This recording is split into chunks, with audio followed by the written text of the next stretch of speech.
जय श्री राम दोस्तों, आप सभी का स्वागत है ऑप्टिमिस्टिक स्टडीज में। आज की क्लास में हम आपके आगामी सीजी टेट सी टेट के लिए साइंस देखने जा रहे हैं। तो चलिए आज की क्लास को हम स्टार्ट करें। क्लास को स्टार्ट करने से पहले यदि आप चैनल में पहली बार आए हैं तो चैनल को सब्सक्राइब कर लीजिए, साथ में बेल नोटिफिकेशन को ऑन रखिए जिससे हम जो भी वीडियो डालें तो आप तक पहुंचती रहे।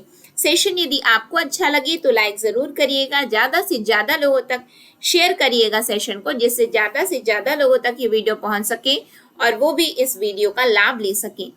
तो जैसा कि साइंस का जो पोर्शन है आपके पेपर 2 में आने वाला है, ठीक है। और पेपर 2 के अंतर्गत यदि हम सीजी टेट, सी टेट या फिर अन्य राज्यों की टेट की बात करें तो ये एक इम्पॉर्टेंट एरिया होता है हमारे लिए मार्क्स गेन करने के लिए। तो इसमें आज की जो पहली क्लास रहने वाली है और उसका टॉपिक रहने वाला है फूड, ठीक है। फूड के अंतर्गत हमें क्या पढ़ना है तो उस पर थोड़ी सी चर्चा कर लेते हैं। जहां से क्वेश्चन मैक्सिमम आते हैं वो है components of food. Components of food की यदि हम बात करें तो इसमें जो हमें जानना है वो है न्यूट्रिएंट्स। तो न्यूट्रिएंट्स होते क्या है? तो न्यूट्रिएंट्स जो कि हमारे शरीर में जिनकी आवश्यकता होती है, किस लिए? ग्रोथ के लिए, रिप्रोड्यूस के लिए और एक हेल्दी लाइफ जीने के लिए, ठीक है। न्यूट्रिएंट्स की हमारे शरीर में आवश्यकता होती है जो कि फूड के कंपोनेंट हैं, ठीक।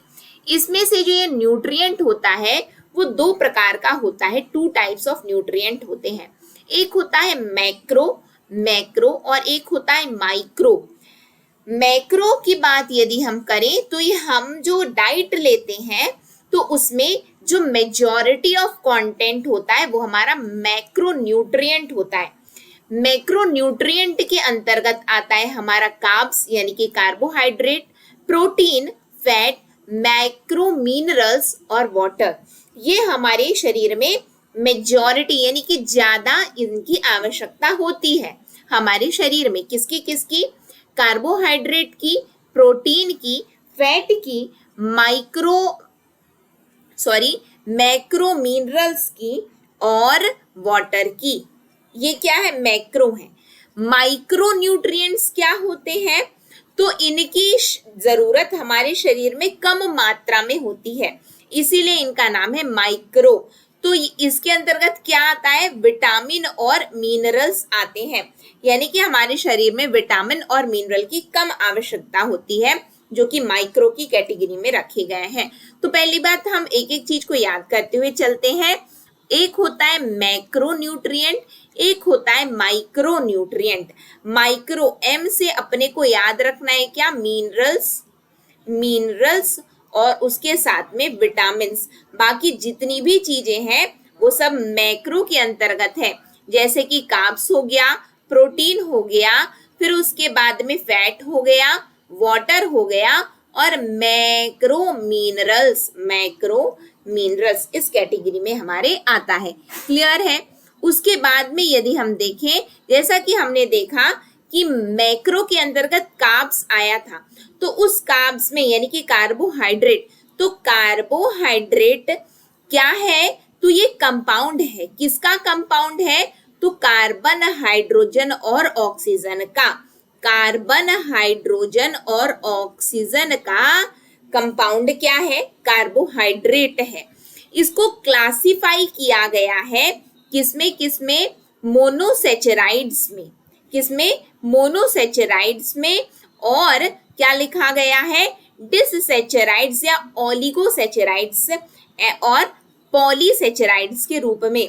देखो, यदि हम पहली बात इसको क्लासिफाई किया गया सेचराइड्स ऐसे समझो, तो उसके अंतर्गत मोनो है, डाई है, ओलिगो है और पॉली है। ये सेचराइड्स के रूप में कार्बोहाइड्रेट्स को क्लासिफाई किया गया। यदि हम मोनोसेचराइड्स की बात करेंगे तो ग्लूकोज आ गया। डाइसेचराइड्स या ओलिगोसेचराइड्स की बात करेंगे तो सुक्रोज, लैक्टोज, मैल्टोज आ गया। पॉलीसेचराइड्स की बात करेंगे तो ग्लाइकोजन, स्टार्च और सेल्यूलोज पॉलीसेचराइड्स के अंतर्गत आते हैं।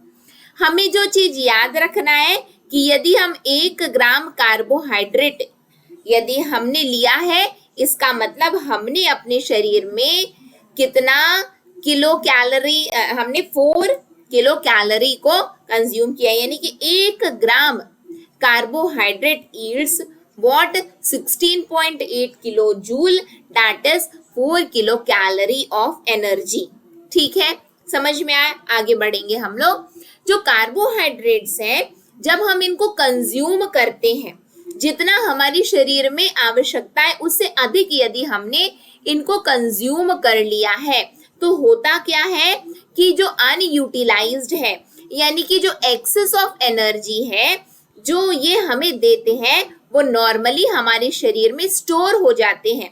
किस रूप में स्टोर होते हैं? तो फैट के रूप में स्टोर हो जाते हैं। जैसे कि हम बोलते हैं ना कि चर्बी बढ़ी है, ये चर्बी क्या बढ़ी है भाई? चर्बी मतलब मोटापा। मोटापा मतलब क्या?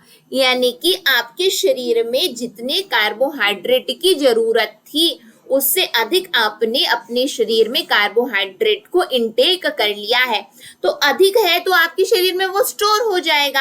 अब वो स्टोर हुआ तो फैट के फॉर्म में स्टोर हो गया। तो इस पूरी प्रक्रिया को क्या कहते हैं? तो इस पूरी प्रक्रिया को लाइपोजेनेसिस कहते हैं। क्या बोलते हैं?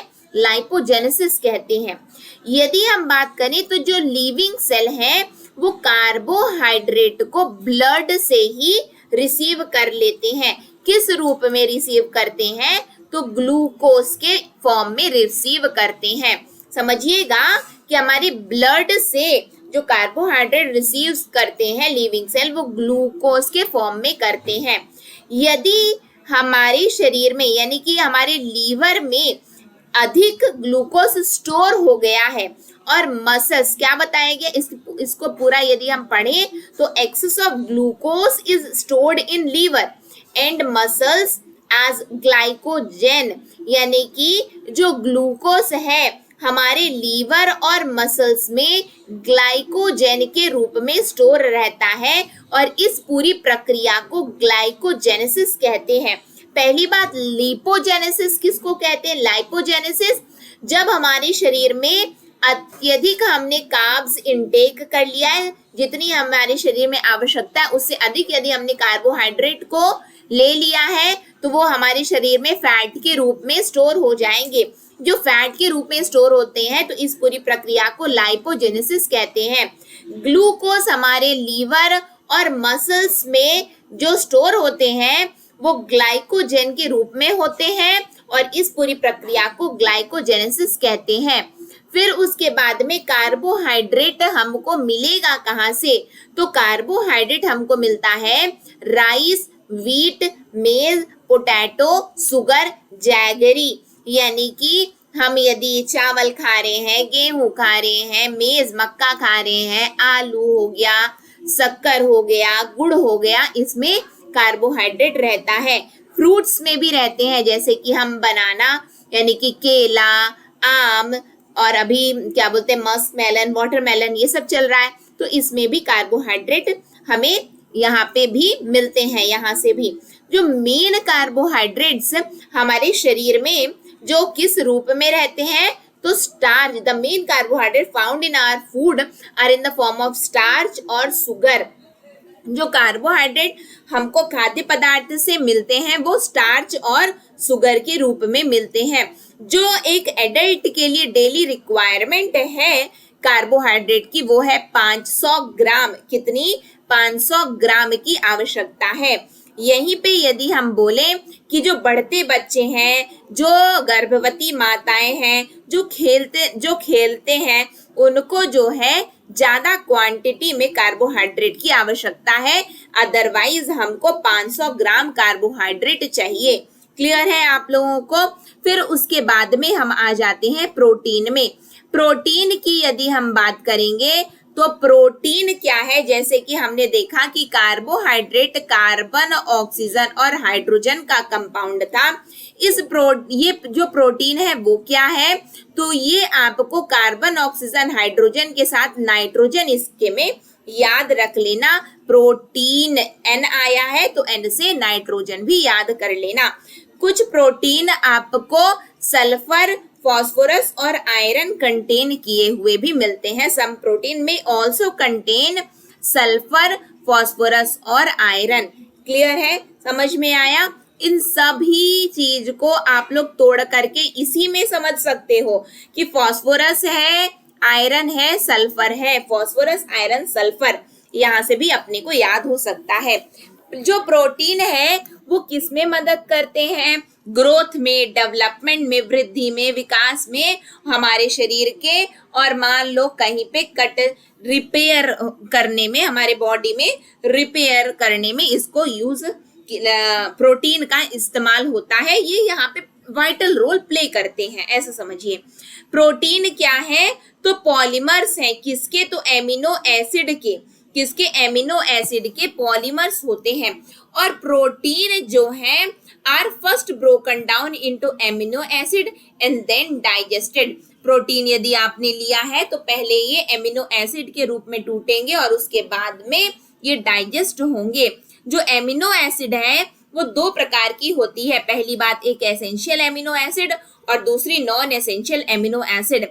जो एसेंशियल एमिनो एसिड होती है वो सिंथेसाइज नहीं होती है हमारे शरीर में, ठीक। जो नॉन एसेंशियल होती है वो सिंथेसाइज हो जाती है हमारे शरीर में।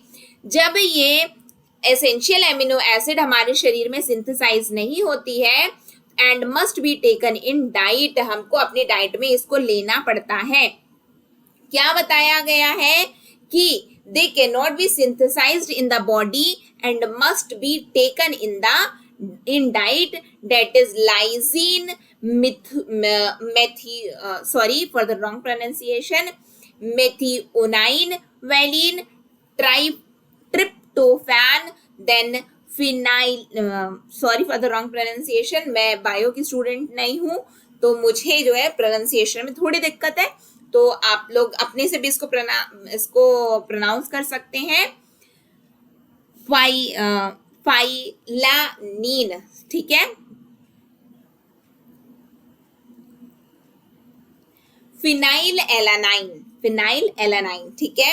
यानी कि एसेंशियल एमिनो एसिड हमारे पास, ऐसे याद करो, इतना मतलब कि इतना कॉम्प्लेक्स नहीं बनाना है हमें किसी चीज को, ये हमारे शरीर में सिंथेसाइज नहीं होते हैं, इसलिए हमको इनको अपने डाइट में लेने की आवश्यकता पड़ती है। जो नॉन एसेंशियल है वो सिंथेसाइज हो जाते हैं, इसीलिए हमको कहीं बाहर से इनको लेने की आवश्यकता, do not need to be taken from outside, हमको कहीं बाहर से लेने की इनको आवश्यकता नहीं पड़ती। जो एसेंशियल है वो सिंथेसाइज नहीं होते हैं हमारे, they can not be synthesised in the body, इसलिए हमको इनको लेने की आवश्यकता होती है। जो नॉन एसेंशियल है वो सिंथेसाइज होते हैं बॉडी में, इसलिए बाहर से लेने की आवश्यकता नहीं होती है। फिर जो 1 ग्राम ऑफ प्रोटीन होता है उससे हमको कितनी एनर्जी मिलती है? 5.65 किलो कैलोरी की हमें एनर्जी उनसे मिलती है। जो डेली रिक्वायरमेंट होती है हमारी कितनी है? 50 से 60 ग्राम प्रोटीन की हमको आवश्यकता होती है। जो बढ़ते हुए बच्चे हैं तो उनके लिए ज्यादा की आवश्यकता होती है, ठीक। अब पहली बात, इसको जो पढ़े थे उसको थोड़ा सा रिपीट कर लो। जो कार्बोहाइड्रेट है 1 ग्राम 4 किलो कैलोरी। फिर उसके बाद यहाँ पे हमने देखा कि 5.65 किलो कैलोरी जो है एनर्जी 1 ग्राम ऑफ प्रोटीन में हमें मिलता है। फिर उसके बाद में हम आ जाते हैं कि जो मेन सोर्स, जो protein could be available from 2 sources, vegetable और एनिमल से हमको प्रोटीन मिलता है। यदि हम प्रोटीन की बात करेंगे तो आपका मिल्क, फिश, मीट, एग्स, यहाँ से प्रोटीन मिलता है। साथ ही साथ हम जो दाल खाते हैं, पल्सेस और dals are the good source of vegetable proteins. फिर उसके बाद में यदि हम देखें कि blood contain proteins from different functions including blood clotting and antibodies. फिर ये तो सब ठीक है, और आप लोगों को जो चीज को याद रखना है वो क्या याद रखना है कि जो haemoglobin, visual pigments and cytochromes all are proteins, ठीक है। तो प्रोटीन के लिए आप याद रखिएगा कि यदि हमारे शरीर में प्रोटीन की कमी हो गई तो एक बीमारी होती है, उस बीमारी का नाम है क्वाशियोरकर। क्या नाम है? क्वाशियोरकर। इसके कुछ सिम्टम बताए गए हैं। हमारी ग्रोथ रुक सी जाएगी, हमारे चेहरे में सूजन सी रहेगी, फिर उसके बाद में हमारा जो हेयर है वो डिस्कलर होने लग जाएगा, हमको जो स्किन डिजीजेस होने लग जाएगा, डायरिया हो जाएगा। ठीक है, फिर उसके बाद में बताया गया है मेरस्मस। ये मेरस्मस क्या होता है? यदि हमारे शरीर में प्रोटीन और कार्बोहाइड्रेट इनकी कमी हो जाएगी तो हमारे शरीर में जो बीमारी होगी वो होगी मेरस्मस। ठीक, फिर उसके बाद में क्या दिया है? यदि किसी बच्चों में यदि ये बीमारी हो जाती है तो वो बहुत पतले हो जाएंगे और उनकी ग्रोथ कंप्लीटली स्टॉप हो जाएगी। ठीक, तो पहली बात, प्रोटीन की कमी हुई तो बीमारी कौन सी होगी? क्वाशियोरकर। यदि प्रोटीन कार्बोहाइड्रेट दोनों की कमी हुई तो क्या बीमारी हो जाएगी? तो मैरस्मस। क्या हो जाएगा? मैरस्मस हो जाएगा। Kwashiorkor protein, marasmus protein plus carbohydrate. Carbohydrate हमारे शरीर में कितना चाहिए रहता है? 500 ग्राम चाहिए रहता है। और यदि हम प्रोटीन की बात करें तो लगभग 50 से 60, ये देखिए कितना लिखा है, 50 से 60 ग्राम हमें प्रोटीन की आवश्यकता है। उसके बाद में हम आ जाते हैं फैट में। तो फैट क्या होता है? Fat are higher saturated esters derived from the single alcohol glycerol. ये हमारे शरीर में फ्यूल की तरह काम करते हैं। जैसे कि the same amount of fat generates more than double the energy that is supplied by carbohydrate। Fat जो है, जितनी एनर्जी कार्बोहाइड्रेट से मिलती है उससे दुगनी एनर्जी हमको फैट से मिलती है। फिर उसके बाद में यदि हम बात करें तो फैट को लिपिड्स भी कहते हैं। क्या कहते हैं? लिपिड्स भी कहा जाता है। याद रखिएगा, दो प्रकार की लिपिड होती हैं, एक सिंपल लिपिड यानी कि ऑयल और एक कंपाउंड लिपिड जो कि होते हैं लिसिथिन ग्लाइकोलिपिड। इतना ज्यादा इस पर चर्चा नहीं करेंगे, लिपिड बस याद रखिएगा। जो फैट होते हैं वो एसेंशियल होते हैं, किस लिए? विटामिन के एब्जॉर्प्शन के लिए। किस लिए? विटामिन की एब्जॉर्प्शन के लिए। यदि हम विटामिन की बात करें, मिनरल की बात करें तो ये माइक्रो न्यूट्रिएंट्स की कैटेगरी में आते हैं। क्लियर? क्लियर है। उसके बाद में हम फैट में यदि आ जाए तो फैट हमारे बॉडी में स्टोर होते हैं। कहाँ स्टोर होते हैं? एडिपोज टिश्यू में स्टोर होते हैं। फिर उसके बाद में यदि हम बात करें कि जो फैट कंज्यूम किए जाते हैं मनुष्यों के द्वारा, वो या तो हमको पेड़ पौधों से या तो हमको एनिमल से मिलते हैं। लेकिन जैसे कि हमारा बटर हो गया, घी हो गया, ये जनरली सॉलिड स्टेट में रहते हैं, रूम टेम्परेचर में। ठीक है, फिर उसके बाद में हम बात करें जो मस्टर्ड ऑयल हो गया, ग्राउंडनट ऑयल हो गया या फिर अन्य वेजिटेबल ऑयल हो गया, ये सभी लिक्विड स्टेट में ही रहते हैं और ये हमको प्लांट्स से मिलते हैं। क्लियर है।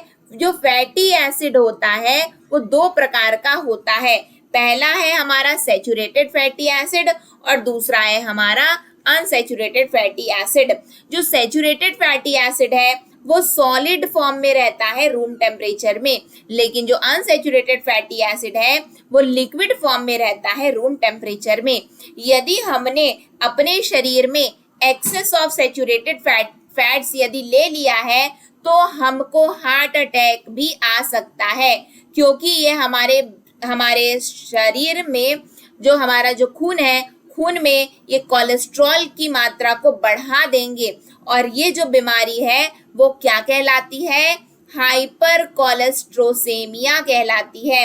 यानी कि अत्यधिक फैट यदि हम ले लेते हैं अपने शरीर में तो वो भी कैसा फैट? सैचुरेटेड फैट यानी कि सॉलिड फॉर्म में जो रहता है, तो ये कोलेस्ट्रॉल बढ़ा देगा। कोलेस्ट्रॉल बढ़ाने से हमको क्या आ जाएगा? हार्ट अटैक बढ़ जाएगा हमारे शरीर में, तो हार्ट अटैक हमको आ सकता है।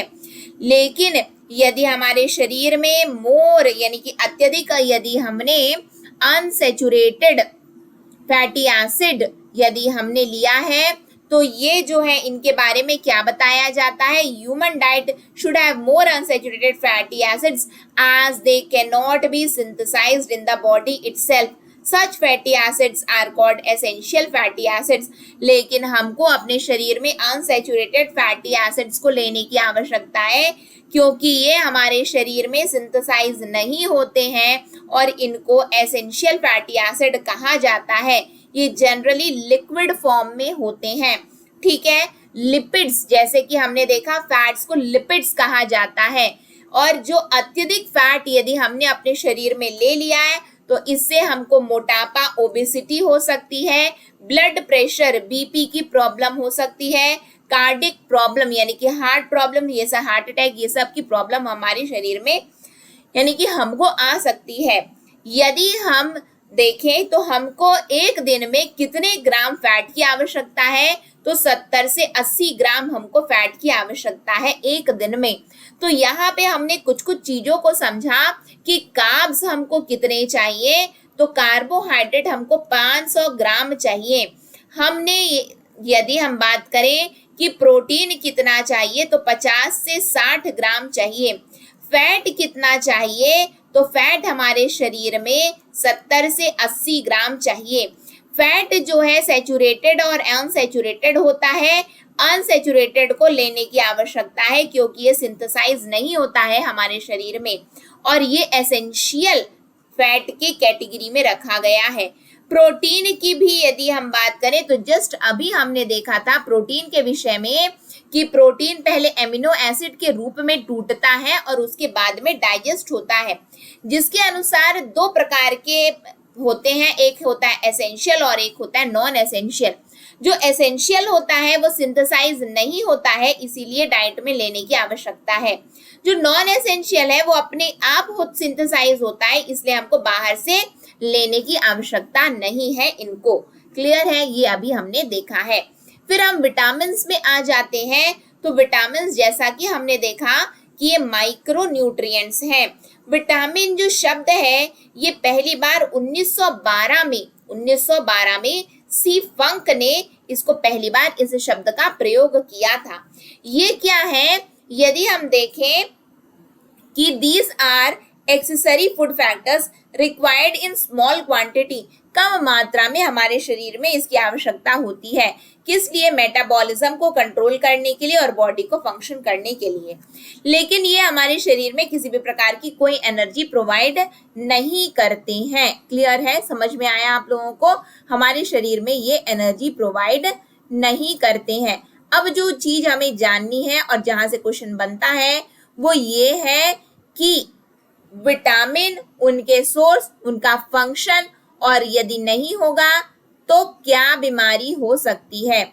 जैसा कि यदि हम विटामिन की बात करें तो जो विटामिन ए है, विटामिन ए की कमी से हमको नाइट ब्लाइंडनेस, इसको रतौंधी बोलते हैं, वो हो सकता है। विटामिन B1 की बात करेंगे तो B1 से हमको बेरी यानी कि हमारे लिम्स में लिम्ब मसल्स हमारे वीक होने लगेंगे। विटामिन B2 जिसको राइबोफ्लेविन भी कहते हैं और B1 को थियामिन कहते हैं, तो इससे क्या हो जाएगा, सिलियोसिस यानी कि फिशर्स इन स्किन, ये बीमारी हमको हो जाती है। विटामिन B5 की कमी से हमको deficiency is rare due to its abundance, यानी कि इसकी कमी लगभग नहीं के बराबर होती है।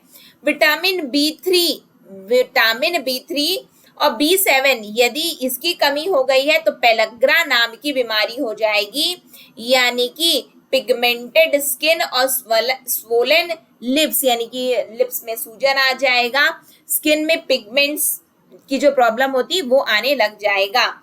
विटामिन B9, B6 इसकी कमी यदि आएगी तो एनीमिया हो जाएगा, वो भी कैसा, तो मैक्रोसाइटिक एनीमिया। B12 की कमी से हमको पेरिनियस एनीमिया हो जाएगा। ठीक है, और साथ में यहाँ पे उसके कॉमन सोर्स बताए गए हैं। सोर्स क्या बताए गए हैं? विटामिन ए के लिए milk, butter, egg, fish oil, vegetable, ये बताया गया है। तो ये आप लोग अपने से पढ़ लीजिएगा। PDF आप प्राप्त कर सकते हैं हमारे ऑप्टिमिस्टिक स्टडीज मोबाइल ऐप से, नहीं तो आप डायरेक्टली इस नंबर पर कांटेक्ट कर लीजिए, आपको PDF अवेलेबल हो जाएगा। नंबर नोट डाउन कर लीजिए, यहाँ पे मैं लिख रही हूँ 9584532690। इस नंबर पर आप कॉल कर लीजिएगा, आपको पीडीएफ प्राप्त हो जाएगा। ठीक है, चलिए आगे बढ़ जाएं हम लोग। फिर हम आ जाते हैं किसमें, ये हमारा जो विटामिन, वही कंटिन्यू ऊपर का जो पार्ट है वही है। विटामिन सी की कमी होगी तो स्कर्वी हो जाएगा, विटामिन सी तो स्कर्वी हो जाएगा, यानी कि ब्लीड, हमारे जो दांत हैं टूटने लगेंगे, हमारे मसूड़ों से खून निकलने लगेगा। विटामिन डी की कमी से रिकेट्स हो जाता है बच्चों में, और जो बड़े हैं उनको ऑस्टियोमेलेशिया हो जाता है। विटामिन ई की कमी से आरबीसी डिस्ट्रक्शन, यानी कि रेड ब्लड सेल डिस्ट्रक्ट होने लगते हैं, यानी कि रिप्रोडक्टिव फेलियर हो जाएगा। विटामिन के की कमी से जो डिलेड ब्लड क्लॉटिंग, यानी कि यदि हम बात करें कि खून लगातार बहना नहीं चाहिए, जैसे कि मान लो हमको चोट लग गई है तो खून रुकना चाहिए ना, तो विटामिन के की कमी से वो ब्लड यानी कि वो खून नहीं रुकेगा, डिलेड ब्लड क्लॉटिंग होती है। तो यहाँ पे हमने देख लिया है कि क्या क्या चीज से क्या क्या हो जाता है। फिर विटामिन सी के लिए याद रखिएगा सिट्रस फ्रूट्स यानी कि खट्टी चीजें खाने की आवश्यकता है। खट्टी चीजें टोमेटो हो गया, सब्जी हो गया, नींबू हो गया, ये सब विटामिन सी में, संतरा हो गया, आपको खाना है। ठीक है, क्यों? क्योंकि स्कर्वी, अदरवाइज स्कर्वी हो जाता है। और ये मैं क्यों बार बार बता रही, क्योंकि एग्जाम में आया हुआ ये प्रश्न है। फिर विटामिन के बारे में और भी बातें बताई गई हैं कि विटामिन जो है क्या चीज में मदद करता है, तो विटामिन हमारे शरीर को बीमारियों से प्रोटेक्ट करता है, जैसा कि अभी हमने देख लिया है। विटामिन की कमी से a number of chemical reaction can not takes place in the absence of vitamins, बहुत सारे केमिकल रिएक्शन नहीं हो सकते हैं, जो कि हमने देखा। इसमें यदि हम बात करें, जो विटामिन दो प्रकार के होते हैं, एक फैट सॉल्युबल और एक वाटर सॉल्युबल। जो फैट सॉल्युबल होता है तो विटामिन ए डी ई के होता है, जो वाटर सॉल्युबल होता है वो विटामिन बी और सी होता है। याद रखिएगा विटामिन दो प्रकार के होते हैं, जैसे कि हमने प्रोटीन में देखा, फिर उसके बाद हमने किस में देखा था, अभी जस्ट विटामिन वाला ही टॉपिक चल रहा था क्या, हाँ बिल्कुल विटामिन वाला, फैट्स में देखा, सॉरी फैट्स में देखा, हमने प्रोटीन में देखा, फैट्स में देखा। फैट्स के लिए हमने दो कैटेगरी देखी थी, और वो क्या क्या थी, तो एक कैटेगरी के अंतर्गत हमने फैट में देखा था, देखिए ये है सैचुरेटेड और अनसैचुरेटेड। सैचुरेटेड सॉलिड फॉर्म में रहता है, अनसैचुरेटेड हमारा लिक्विड फॉर्म में रहता है। जो अनसैचुरेटेड जो होता है वो एसेंशियल कहलाता है, जो कि हमने देखा हुआ है। ठीक है, फिर आगे बढ़ेंगे हम लोग। इसी कैटेगरी में क्या आता है हमारा विटामिन, और विटामिन दो प्रकार का होता है, एक होता है फैट सॉल्युबल और एक होता है वाटर सॉल्युबल। फैट सॉल्युबल क्या क्या है, ADEK, और वाटर सॉल्युबल क्या है, BC। वाटर सॉल्युबल BC है और फैट सॉल्युबल ADEK है। फिर उसके बाद में यदि हम देखें, washing rice many times before cooking leads to loss of vitamin B, यानी कि बोलते हैं कि यदि चावल को धो दोगे तो विटामिन बी की कमी आ जाएगी। ठीक है, देख लीजिए अब चावल को धोना है या नहीं धोना है, यहाँ पे लेकिन बताया गया है। आगे देखेंगे हम लोग, मिनरल्स आता है हमारा, तो मिनरल्स अगेन ये हमारे शरीर में कम मात्रा में इसकी आवश्यकता होती है, स्मॉल अमाउंट रिक्वायर्ड होता है ये, जो कि हमारे शरीर में एक अच्छी हेल्थ मेंटेन करने के लिए इसकी शरीर में आवश्यकता होती है। और ये किस फॉर्म में होते हैं, calcium, phosphorus, sodium, potassium, chlorine, sulphur, iron, iodine, copper. तो मिनरल क्या क्या है, तो मिनरल कैल्शियम है, फास्फोरस है, सोडियम है, पोटेशियम है, chlorine, sulphur, iron, iodine, copper. इसको याद रखना है क्योंकि यहाँ से भी क्वेश्चन पूछे जाते हैं कि list which of the following are the minerals, तो आपको ऑप्शन दिए रहेंगे। तो फिर से एक बार रिपीट कर लीजिए, calcium, phosphorus, sodium, potassium, calcium, phosphorus, sodium, potassium. Then आता है हमारा chlorine, sulphur, iodine, iron, copper. Chlorine, sulphur, iron, iodine और कॉपर। तो कितने सी हैं, 3 सी हैं, और वो 3 सी क्या क्या है, एक है कैल्शियम, क्लोरीन, कॉपर। 2 I है जो कि आयरन आयोडीन को बताए हैं, 2 P है फास्फोरस पोटाशियम को बताए हैं, 1 S सल्फर का है तो 1 S सोडियम का है। कुछ ट्रिक लगाइए और इसको याद करने की जरूर से कोशिश करिएगा। वही चीज जो ऊपर में लिखा है उसी को अगेन यहाँ पे क्लासिफाई किया गया है सोडियम पोटाशियम के रूप में। ठीक है, सोडियम पोटाशियम की कमी हो जाएगी, सोडियम की कमी होगी तो क्रैम्प्स होने लगेगा, पोटेशियम की कमी होगी तो कॉन्वल्शंस होने लगता है, इसकी कमी से डेफिशिएंसी कहलाता है। ठीक है, मेन सोर्स आपका सोडियम पोटेशियम का होता है नमक, दूध और सब्जियां। क्लोरीन की बात करेंगे तो ये क्या है, ये हेल्प करते हैं HCl को सिंथेसाइज करने में और एसिड बेस को बैलेंस करने में ये मदद करते हैं। इसका जो मेन सोर्स है वो प्लांट्स और एनिमल्स है, और जो कि मेन सोर्स में क्या बताया गया है, chlorinated, it is sorry, main source plants और एनिमल नहीं, ये प्लांट और एनिमल दोनों के लिए ही प्रयोग में लाए जाते हैं, एसेंशियल है, जरूरी है। मेन सोर्स है इनका नमक, सी फूड और क्लोरीनेटेड वाटर। मैग्नीशियम के लिए भी बताया गया है कि इट्स डेफिशिएंसी प्रोड्यूसेस कॉन्वर्शंस और हेल्यूसिनेशंस, और मेजर कंपोनेंट ये है बोन्स और टीथ के, ये एंजाइम एक्टिवेटर की तरह काम करते हैं। सल्फर का मेन कॉन्स्टिट्यूएंट है प्रोटीन, एंजाइम और को एंजाइम। ठीक है, फिर उसके बाद ये आयरन में जरूर से देखिएगा, आयरन की कमी से अनीमिया हो जाता है, तो उसके लिए मेन सोर्स है आपका हरी सब्जियां, जैसे कि पालक हो गया, मेथी हो गया, सिनोपोडियम हो गया। ठीक है, ये आयरन जो आयरन की बात करेंगे तो ये मेन कंपोनेंट होता है हीमोग्लोबिन का। यदि लड़कियों की बात करें तो 35 मिलीग्राम आयरन की आवश्यकता है, लड़कों को 25 मिलीग्राम आयरन की आवश्यकता है। ठीक, फिर वही फास्फोरस के बारे में बताया गया है कि इट्स डेफिशिएंसी रिड्यूस ग्रोथ, यानी कि वृद्धि रुक सी जाती है, कमी होने लगती है, मेटाबॉलिज्म में कमी आने लगती है, रिकेट्स जैसी परेशानियां हम बच्चों में देखने को मिलती हैं। और ये कैल्शियम के साथ में ये बोन्स और टीथ के लिए आवश्यक है फास्फोरस। ठीक है, आयोडीन की बात करेंगे तो ये एसेंशियल है थायरोक्सिन हार्मोन्स को प्रोड्यूस करने में, जो फ्रॉम थायराइड ग्लैंड आयोडीन की जरूरत है। इसकी कमी से हमको क्या हो जाता है, गोइटर जो बीमारी है, आप लोग कैसे, यदि आप बायो के स्टूडेंट हैं तो बहुत अच्छे से जानते होंगे कि इसको प्रोनाउंस कैसे किया जाता है, गोइट्री। ठीक है, और जो थायराइड ग्लैंड होता है जो हमारे गले में गेट सूज जाता है, सूजन आ जाता है, और मेंटल डिसेबिलिटी भी देखने को मिलती है बच्चों में। तो ये एसेंशियल होता है आयोडीन, किस लिए, थायराइड ग्लैंड में, यानी कि थायरोक्सिन हार्मोन को प्रोड्यूस करने में।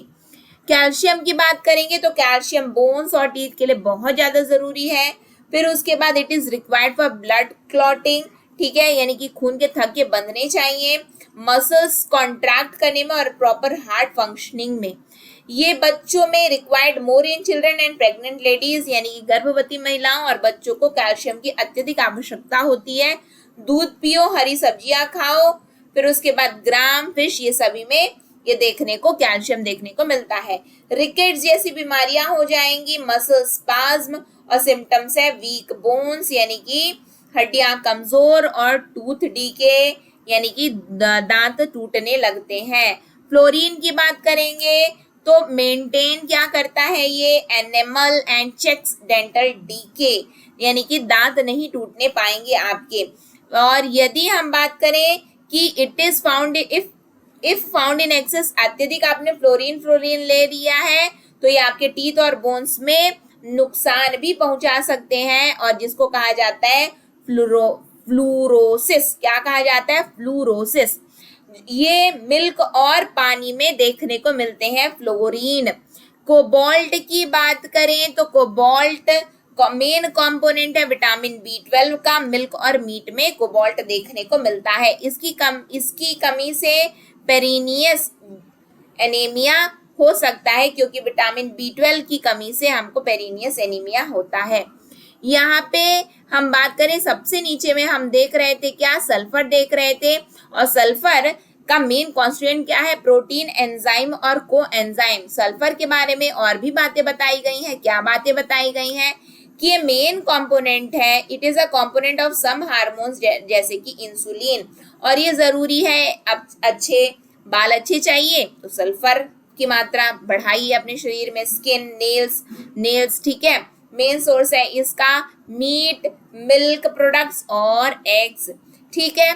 तो ये हमने क्या देख लिया? ये हमने फूड पार्ट में ये सबको देखा है। नेक्स्ट में हमारा आता है रफेज, वाटर जो कि हमारे शरीर में 60 से 80% पानी की आवश्यकता है। बैलेंस्ड डाइट उतना जरूरी नहीं है पढ़ना, ठीक है।